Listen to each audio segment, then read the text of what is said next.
Acer Nitro lagi, dan sekarang jauh lebih terjangkau sih. Gue senang banget pilihannya kali ini tuh nggak bikin kantong cekak, tapi tetap punya pilihan spek yang baru yang bisa lo andelin buat main game. Jadi ini adalah Acer Nitro 5, maksud gue Acer Nitro V15, penamaan baru, dan kalau menurut gue ini adalah seri yang lebih terjangkau dibandingkan Acer Nitro 16 yang kemarin.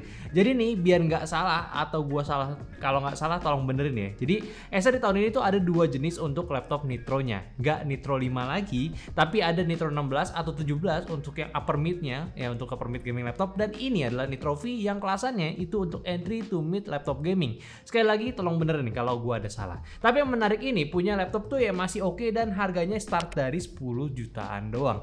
Ya, laptop gaming yang sekarang udah susah di harga 10 jutaan, Acer tetap kasih pilihan buat lu semua biar tetap bisa bermain game cuy. Dari yang gue pegang sekarang ini dengan SKU Acer Nitro V15 dengan SKU nomornya ANV1551515 yang menggunakan CPU Intel Core i5 dari Intel Gen 13 yaitu i5 13420H dengan konfigurasi 4 P-core dan juga 4 E-core dengan total 12 thread. PBP-nya di 45 watt, maksimal turbo frekuensinya di 4,6 GHz dan juga menggunakan GPU Nvidia GeForce RTX 4050 Mobile cuy. RAM-nya 8GB single channel dari 5200 mAh dan juga storage-nya udah dapat di 512GB PCIe NVMe Gen 4 punya. Ya, jadi ini memang menggunakan varian hemat untuk Intel i5-nya. Nggak seperti yang lain ada di i5 13600H yang mana ini bukan berarti jelek, nanti bisa lihat testingnya aja kayak gimana. Dan ingat, Acer punya varian yang tingginya. Jadi ini yang terjangkaunya ya. Sekali lagi ini terjangkau. Dan balik lagi karena ini varian hematnya, harganya pun juga cuma di 14.999 doang gitu. Murah banget kan? Lu tinggal upgrade RAM aja ke 16GB biar dibikin dual channel biar laptop itu makin mantep cuy. Atau mau yang lebih terjangkau ada lagi, ada, tapi sayangnya kita nggak punya produknya di sini dan harganya itu start di 10.899.000 doang. Yang mana ini nggak sampai 11 juta, udah murah banget, dan yang ngebedain itu cuman spek di GPU-nya aja yang gunain RTX 2050. Ya, lambat dong. Weh, laptop pakai RTX, maksud gue GTX 1050 yang kemarin-kemarin itu banyak diincer loh. Ini udah di-upgrade, peningkatannya ada, dan yang terpenting tetap pakai Intel Gen 13 cuy. Teknologinya tetap fresh gitu. Nah, balik lagi kita bahas ke laptop ini ya. Ini laptop sebenarnya tetap mirip dengan Nitro yang lama, tapi ya udah diperbaruin. Maksud gue tuh tetap sama itu ya karena dari layarnya masih 16:9 kayak Acer Nitro tahun lalu. Ya kalau peruntukannya sih buat main game ya, jadi nggak terlalu kerasa gitu. Kecuali kalau kita sebagai kreator yang udah cobain 16:10 dan balik ke 16:9 pasti kerasa bedanya. Tapi secara desain tetap fresh, rasa Nitro 2023 yang ada aksen gaming di cover panelnya dengan logo Nitro yang baru juga. Kalau buat chassisnya ini somehow kelihatan tipis karena emang gak banyak logokan gamingnya. Bahkan sampai di area keyboardnya pun dipadetin layoutnya jadi rasanya pun gak heboh gitu. Suka gua. Tetap ada numpad walaupun minim tombol tapi cukup bisa nge-provide kebutuhan esensial ya. Paling yang agak disayangkan yaitu untuk tombol arrow atas bawahnya agak kecil ya. Sama satu lagi nih tombol turbonya di sini nggak ada ya, nggak kayak Nitro 16. Jadi kalau mau aktifin harus manual cuy lewat softwarenya. Kalau port masih komplit, kirinya ada power Ethernet port HDMI 2.1, 2 USB 3.2 Gen 2, 1 USB-C Thunderbolt 4, dan sisi kanannya ada audio jack combo dan juga 1 USB-C 3.2 Gen 1 cuy. Ya totalnya ada 4 USB port, 1 Thunderbolt 4, jadi Acer ini di laptopnya masih nggak pelit cuy. Kalau build quality ya udah bagus, dari segi material bodinya udah nggak kerasa murahan, finishingnya oke, flashing area panel dan juga keyboardnya udah minim banget. Juga udah bukan zamannya laptop gaming sekarang, nggak kayak laptop gaming murah dulu gitu. Sekarang standarnya tuh udah naik kayaknya nih. Nah buat display tadi udah di-mention nih ukurannya 15,6 inci yang masih rasionya di 16:9. Jadi Full HD panel IPS yang standar itu resolusinya masih di 1920x1080 ya. Kalau refresh rate-nya udah di 144 Hz, brightness-nya di sekitaran 250 nits dan akurasi warnanya di 60% sRGB. Anti glare coating juga, jadi ini jelas main game banget nih tujuannya gitu.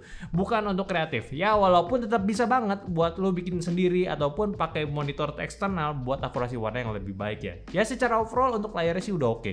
Not bad a thing ya, selagi masih ada solusi lainnya.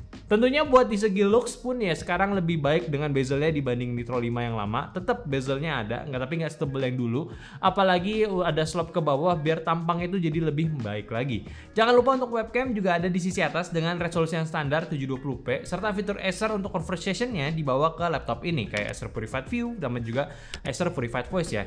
Kalau speaker ya standar tetap ada di TSX Ultra-nya, ya udah cukup lah buat suaranya ya lo dengerin tanpa headsetan. Sama Sama satu lagi nih, yaitu touchpadnya. Kelihatan biasa aja, tapi kalau nggak salah ini juga punya area yang lebih luas dibanding Nitro yang lama nih kayaknya. Jadi emang secara tampang tetap ada upgrade dari Nitro 5 tahun lalu. Yang awalnya tuh gue agak penasaran aja gitu kalau misalkan Nitro 16 ataupun Nitro Number itu upgrade dari Nitro yang lama, ya lebih naik kelas gitu tapi harga tetap jangkau, berarti Nitro V itu bakalan jadi recycle Nitro 5 yang diimprove secara minor dong. Tapi pas gue coba langsung laptopnya ya nggak juga, masih ada kelebihannya pun tetap gitu, masih ada. Nah paling nih sebelum gue bahas tentang performance-nya, ada hal unik sebenarnya. Udah jarang banget gue lihat ya, yaitu sebuah laptop gaming punya sistem thermal yang kayak begini. Ini rasanya tuh ya kayak lo lagi pakai Acer Swift cuy. Sistem thermalnya tuh ya ada di sisi kanan laptopnya doang. Maksud gue dia punya 2 fan dan 3 heat pipe yang di direct semua airflow-nya itu ke arah kanan laptopnya dan juga sisi kanan hinge laptopnya. Unik sih. Jadi exhaust laptop ini tuh nggak ada di sisi kirinya, makanya banyak port di sisi kanannya. Maksud gue di kirinya gitu. Nah terus gimana dong suhunya? Ya saat idle sih masih aman ya. Dan saat di push pun juga nggak nyentuh sampai overheat amat. Masih di angka aman karena dari segi CPU-nya yang digunakan pun memang ya tadi speknya spek hemat. Tapi ya ada sedikit drawback ya, yaitu di area keyboard kirinya jadi agak panas nih. Ya sedikit lah gitu. Sekarang buat performance-nya nih yang gue ambil perbandingan sedikit dari i5 13600H. Perbedaannya nggak terlalu besar, kayak di Cinebench R15 bisa dapat singlenya di 1600-an atau 8% di bawahnya. Lalu untuk multinya 5% di bawah lebih rendah gitu ya. Tapi lumayan lah skornya. Cinebench R23 juga masih punya overall score yang tinggi ya, dengan perbedaan sedikit dengan i5 13600H yang perbedaan besarnya itu tetap nggak nyampe di 10% cuy. Lumayan. Kalau 3D Mark untuk 4050-nya, pertama dia itu di 75 watt ya, dan skornya sendiri itu bisa dapat di angka 19.000 untuk fast track-nya, time span-nya 8.200-an, port royal-nya di 4.600-an. Ini udah sesuai standar RTX 4050 kayak yang pernah kita coba. Dan untuk time span jelas untuk multitasking punya skor yang bagus, serta buat SSD-nya sendiri punya speed read and write yang gak jelek. Average Gen 4 punya di 5000 Mbps nih. Buat render video di Adobe Premiere pun juga di project kita untuk Full HD dia jelas aman. Kalau untuk 4K ya mungkin untuk beberapa hal seperti video yang menggunakan CPU effect dia membutuhkan waktu render yang lebih lama. Tapi ini masih di durasi yang aman ya. Nah sekarang kalau buat main game dari game-game e-sport ya jelas ini dapat FPS yang bagus banget. Bahkan untuk game CSGO 2 pun dia masih perform well, bisa sampai di 170 FPS di game deathmatch ya. Dota 2 pun juga lancar, bisa dapat di 96 FPS di settingan mediumnya. Untuk game AAA pun untuk di game-game yang cukup lawas ini juga masih bisa perform bagus rata-rata FPS-nya, dan untuk beberapa game baru saat menggunakan DLSS pun juga bisa mendapatkan hasil FPS yang lebih baik walaupun tidak menyentuh di atas 100 FPS. Dan semenjak ini game single player ya nggak kompetitif gitu ya, ini masih dikatakan playable cuy. Nah untuk software utilitas dia kebagian NitroSense juga dengan desain yang baru yang jelas lebih friendly use buat kalian explore. Seperti biasa dia bisa diatur performance-nya dan juga kipas jetnya spesial Acer ya. Lalu untuk monitoring performance dan juga shortcut untuk aplikasi bawaan si Acer-nya. Sama buat dedicated button-nya pun juga tetap ada di laptopnya. Cuma minus dia ini belum ada untuk settingan max switch ataupun Optimus-nya. Kapasitas baterai di laptopnya punya di 57 Wh, koneksinya juga udah menggunakan Wi-Fi 6 punya, dan LAN-nya pun sudah gigabit. Dapat Windows 11 Home dan juga Office Home Studio-nya juga ada yang 2021. Dan untuk garansi laptop ini pun juga udah sama kayak Acer yang lainnya, yaitu 2 tahun spare part, 3 tahun service, dan serta 1 tahun ya Acer Priority Care gitu. Ada accidental damage protection-nya. Jadi untuk laptop ini apakah menarik? Ya tentunya, karena sekarang untuk sebuah laptop gaming pilihan harga di bawah 20 juta itu udah mulai sulit untuk di seri-seri yang terbaru, karena nggak cuma dari CPU dan GPU-nya yang baru, tapi yang lainnya pun teknologinya ikutan ditingkatkan lagi. Jadi sangat wajar laptop gaming kelasan mainstream sekarang udah umum banget di harga 20 jutaan. Tapi dengan adanya Acer Nitro V15 ini menurut gue menjadi solusi mudah mungkin buat teman-teman yang pengen punya sebuah laptop gaming terjangkau dengan teknologi yang masih fresh. Memang consider awalnya itu pasti fitur-fitur menarik kayak di Nitro 15 ataupun 16 yang absen gitu, kayak layar 16:10, Nvidia Optimus, atau dari kelas Intel yang di atasnya gitu.